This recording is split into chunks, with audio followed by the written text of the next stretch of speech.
London, 1872. I have entered into the service of a new gentleman. It would seem he is a gambling man. What's the haps? I'm Meroka, and welcome to... Can we get a title screen? No, there's no title screen. Yet. I think it's coming. Wait for it. Wait for it. A lot of credits. Soon. Any moment. Oh, you're ruining my intro credits. 80 days! This is a mobile game. I don't normally do mobile stuff, but I will make an exception. Because this is such a goddamn excellent game. So I'm running this in the BlueStacks app player, which I've used only once before to record out there. And this is a choose-your-own-adventure kind of thing, if you're not familiar with it, based on Around the World in 80 Days, and it is excellent. So, with me finishing Cherry Tree High, I needed something else to read to you good folks, and this is a rather ripping yarn, as it were, and I will probably try to do less silly voices in this, because I don't think it deserves it. It's not silly enough. It's just a very good story, generally speaking. There's not a whole heck of a lot of gameplay, but there's a lot of very interesting things go on. I have played it on my phone. I spent a while over Christmas playing through it, and I was not terribly successful. So I wish to play through it again with you and take different choices and go different routes around the world and find things and explore things. We can explore together, and hopefully I will make it around the world in 80 days. So we shall begin our journey in London City Town. Of course, I believe that is its full title. We shall begin our journey. Monsieur Phileas Fogg returned home early from the Reform Club, and in a newfangled steam carriage besides. I helped him down, and the iron-lunged, steam-driven horses clattered away. "Passepartout," said he, "we are going around the world." "Around the world, monsieur?" I asked, utterly astonished. "We shall circumnavigate the globe within 80 days. He was quite calm as he proposed this wild scheme. We leave for Paris on the 8:25 in an hour. This was a shocking turnabout for my master, who was, by all accounts, a creature of inflexible habit and mechanical regularity. Perhaps the carriage's engine fumes had affected his reason. For Paris, monsieur? To begin with, yes. Pack my hunting rifle and my evening jacket. There is not a moment to waste. You, Passepartout, now have funds. We have discovered a new route down to Paris. Quickly, Passepartout, collect our things and we will be off. We must pack our things before we go. He said he wanted the evening jacket, and he requires his hunting rifle for whatever strange reason. It will be valuable in... Where did it say it was? It said it would be valuable in Berlin, Amsterdam, and Vienna, should we wish to go down that route. I feel the European train timetable would potentially be more useful, but... We shall listen to our master's wishes. He wanted a rifle, and so it shall be. Why the hell does a man want a rifle to go to Paris? But okay. We shall go. Let us depart. Our completed Englishman's wardrobe should help us negotiate times of upper-class journeys. Let us depart. We require the Amphitrite Express to Paris. Let us go. The guard's van has space for one suitcase, which will suffice. This looks like a bearable experience. Let us go. We're on our way around the world in 80 days on the Amphitrite Express, which will cross us across the channel into France. The mechanical horses raced past Piccadilly Circus and Pall Mall faster than a team of thoroughbreds. Even so, the whistle of the 8:25 was blowing as we pulled up to Charing Cross Station. "We have no tickets," I exclaimed in horror. "That does not signify," Monsieur Fogg remarked over his shoulder as he hurried towards the platform. "We must not miss this train." But I dashed to the ticket booth, judging that there was a moment to spare, where I elbowed a few ladies and gentlemen who were ambling about as though this were Brighton Pier and not a busy train station. "2 singles to Paris," I demanded breathlessly. The guard raised his pen with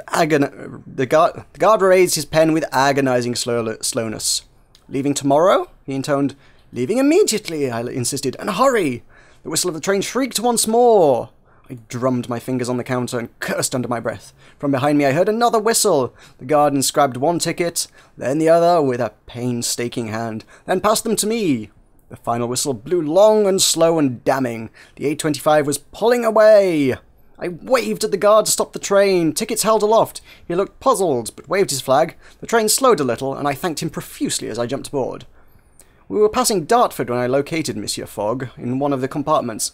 He looked up briefly, and returned to his newspaper. I told the ticket inspector that you would appear presently, he remarked, unperturbed. Your funds have gone down a little. Your character is now dependable. It keeps telling you things like that about your character, but I've never really quite figured out exactly what the heck that actually does, or where you find out things about your character. But here we are, we're on our way. I am at your service, Monsieur Fogg. Passepartout? We shall talk about money. This journey will be most expensive, monsieur. Indeed, but we can earn a little from buying and selling our possessions as we travel. Very good.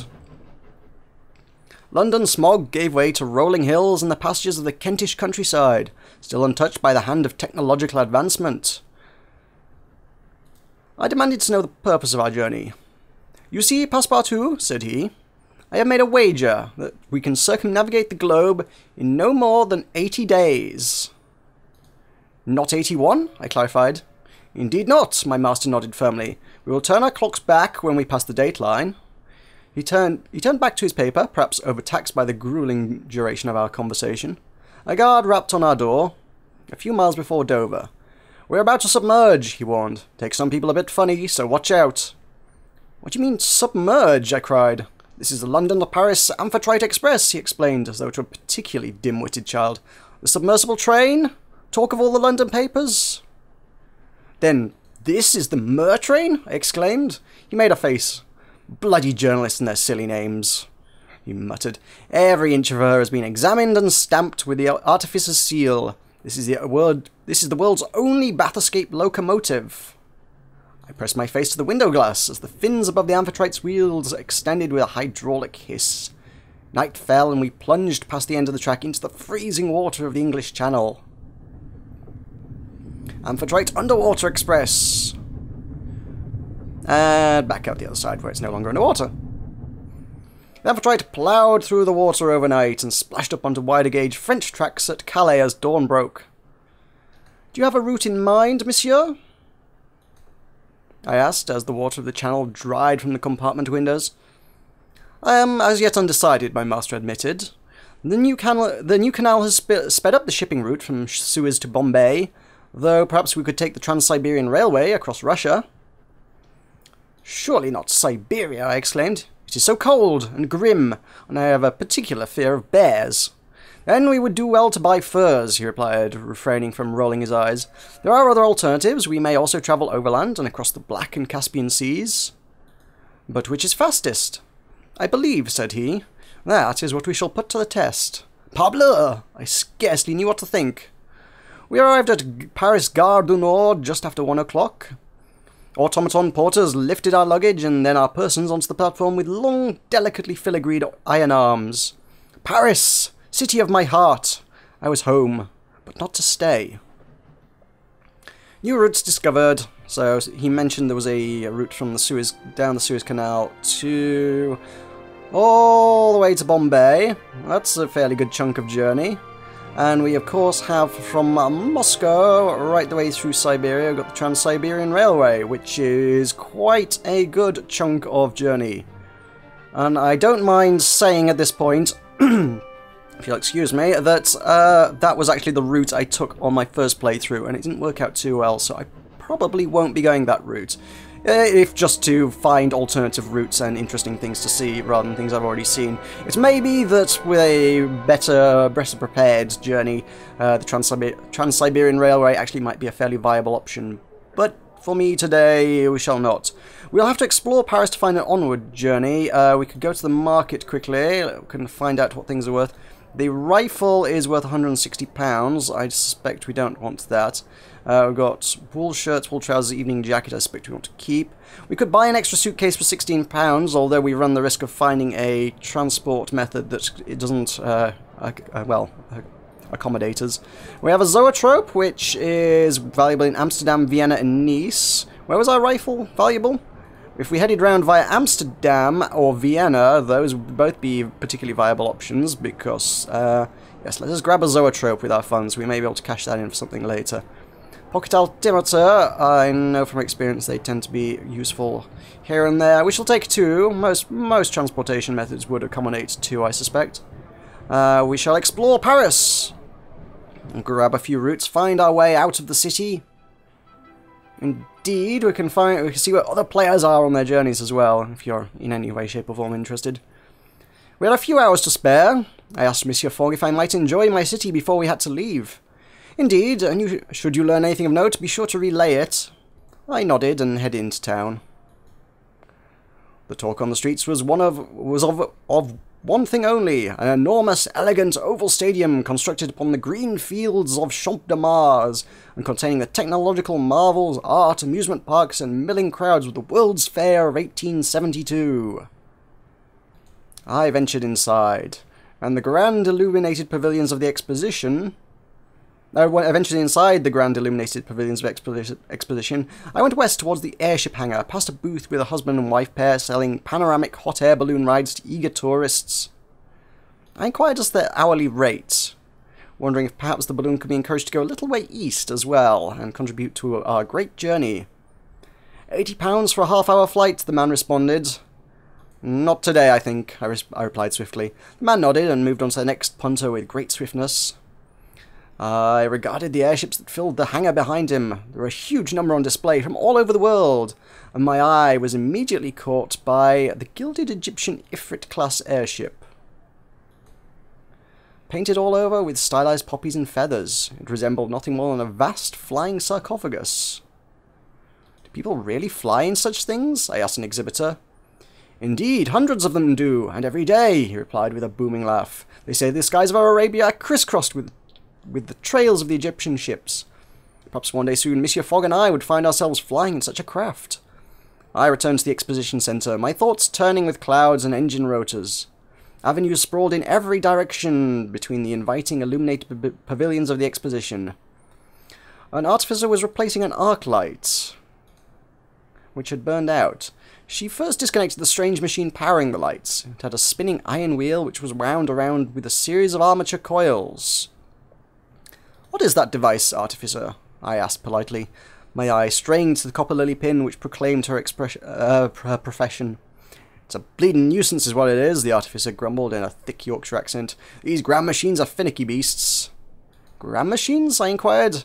"Well, it's a..." "Oh, never mind." She waved my question away. "It's a steam engine, all right. Only it doesn't make steam. Will that do? I hate explaining this stuff to a layman." The harshness of her tone was belied by her gentle touch as she unscrewed the arc light's globe of enamelled glass and replaced the 2 carbon rods within. She reconnected the supply, and then 10 Yablotchkov candles connected in series lit up once more. "They are miraculous," I breathed. The artificer snorted. "They're hard work is what they are. Miracles indeed." But her mouth softened into a small, proud smile. She looked at her pocket watch and cursed and hurried off, dropping something as she went. I hurried after her to return it, and she thanked me. "My medallion! I'll need that to get my lunch from the canteen. Thank you."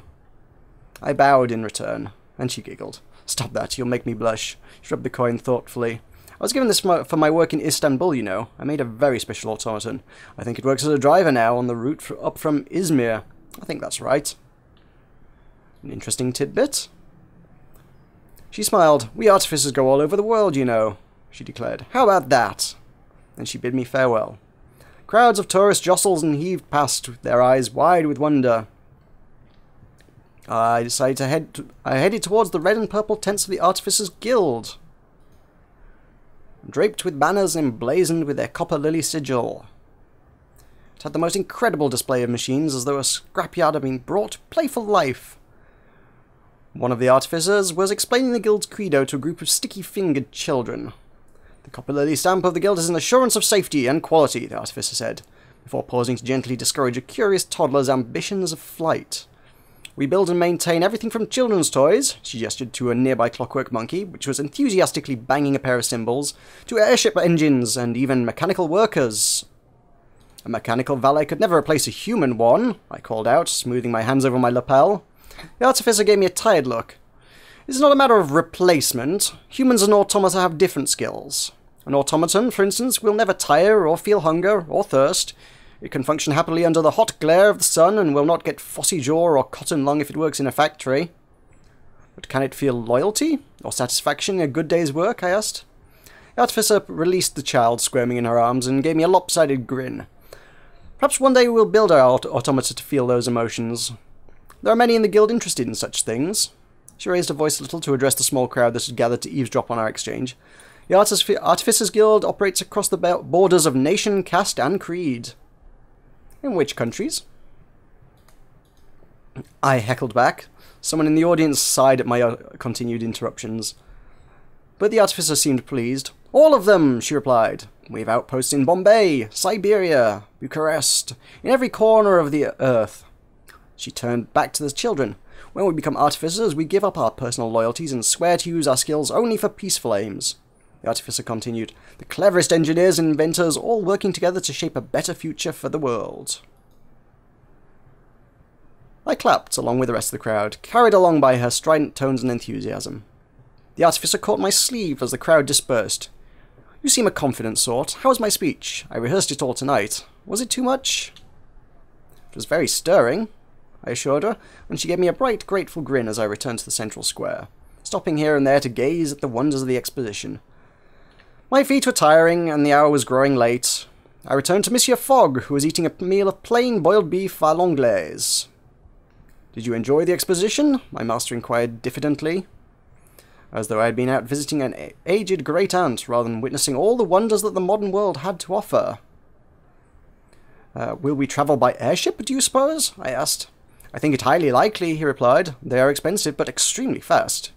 I dreamed that night of mechanical wonders and automatons with beautifully enamelled faces, knowing little of the strange inventions and stranger peoples I would soon encounter in my journey around the world. New routes discovered from my conversations at the World's Fair. So, we can plan our journey.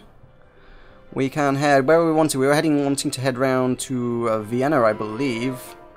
I don't know, that's Budapest. Vienna's that away, so actually, yes. This is a slightly strange interface on PC, but the Orient Express departs for Vienna tomorrow at 6 PM. So, okay, I don't think I can zoom in and out with this, actually, if I'm honest. The mouse wheel actually moves me around the world on PC. Kind of odd. We can't depart from Munich, that's tomorrow at 6 PM, so I'm afraid at this point our journey shall have to delay until tomorrow. We may have to spend the night in Paris. That is perhaps a result of my having spent too much time at the World's Fair, maybe. We took a hotel for the night. We will be comfortable here, Monsieur Fogg remarked, but travelling overnight will often be more efficient. Where possible.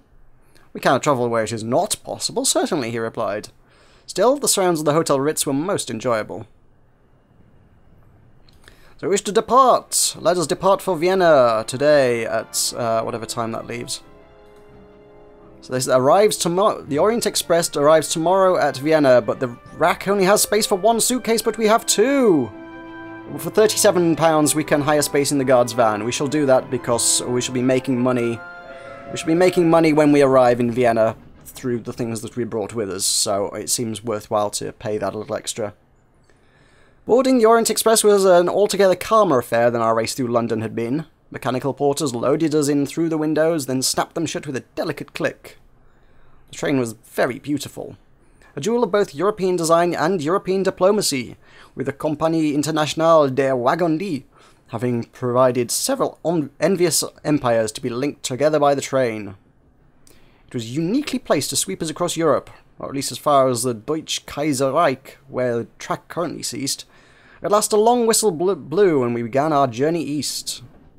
As far as I'm aware, we are headed to Vienna, but okay. We shall converse with somebody. Greetings, monsieur. Can I help you at all, monsieur? I am the guard on this train. What can you tell me about Vienna? There are strange rumours about the Austro-Hungarian Empire's soldiers. Is there any way to get from Vienna to, I don't know, where would we like to head? Rome. I don't know. I don't know European cities quite well enough for this job, to be honest. Most likely not, but now, have you been to Bordeaux? No, afraid I haven't. Ah, shame. I wanted to ask if it was a nice spot to honeymoon in. Can we get from Vienna to Budapest. Indeed, Vienna is linked to Budapest by private car. Can you tell me anything about Budapest? Have you heard that one can trade evening jackets profitably in Budapest? Goodbye. Excellent. So, yes, there is a link, private car. Ah, that's not so far. That's actually pretty much on our route. That's nice. Yeah!